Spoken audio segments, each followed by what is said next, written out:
What we're doing this morning is we're pouring our concrete slab for our home here. We've had it pre-treated by SOS Exterminating for termites, and how that's done is they have a mixture and they spray the whole floor before we pour the cement.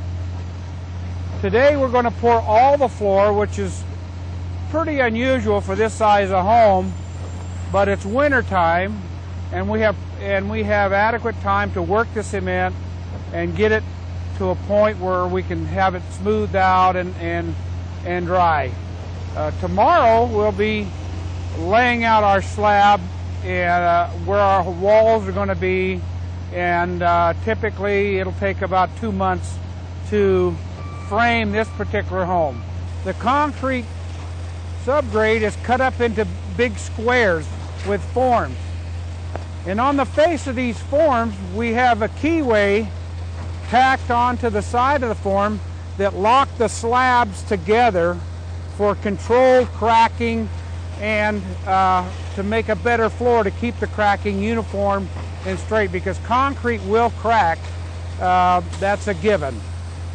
But as you can see, the aluminum keyways are on the face of all the forms in there, and it locks the slab and gives it stability. The house in itself is going to take about 90 yards of concrete, and each yard of concrete is about 80 square feet at 4 inches thick. Each truck hauls about 10 yards plus or minus for this particular pour that we're doing today. We'll have this, like I said previously, we'll have everything done and ready for the framer in the morning.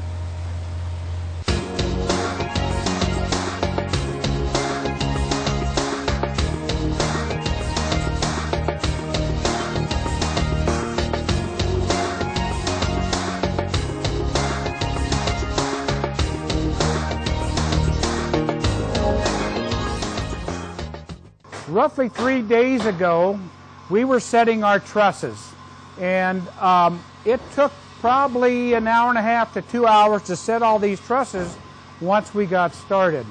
As you can see, we're doing plywood over the tops of them. We're doing our accents and our blends into the roof, and we are doing our arches and soffits, connecting them to the truss system. As you can see, the barnwood that really sets off this front entry. What we have here is we've got a detailed ceiling that I just love to do. I mean, it really defines the home and defines the who I am, because I am a very detailed builder. In our hallways, is we like to do a lot of detail. Arch ceilings, growing arch vaults, soffits, and as you can see in this home, off of the front entry, we have the growing arch ceiling, the soft arch at the end of the hallway, and a soft arch in the beginning of the hallway. And we will do some sort of a faux finish or tiled accent to give this area a lot of dimension, detail, and a class, so to speak. As we come in the front door of the home, I did a beam ceiling with a mushroom wood. And this mushroom wood, I had it imported from Pennsylvania. But we've taken this mushroom wood and accented the front entry of the house. And we'll carry this same little mushroom antique wood theme into the front of the master bedroom. And that way it kind of ties things together, as you'll see when we finish the home. We're standing in the kitchen, and we still haven't decided on how we're going to do our ceiling treatment here. Right now it's flat with the trusses, but we're going to do some sort of softening, rolled edges.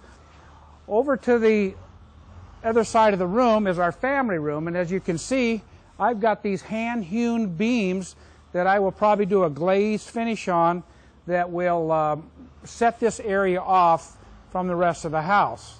As you see, there'll be beams here in the former living room, and then in our breakfast area, which is here, I'll have a dome ceiling here with brick pavers with a terracotta look that will coincide with the floor that Deborah is going to design for us in this area here.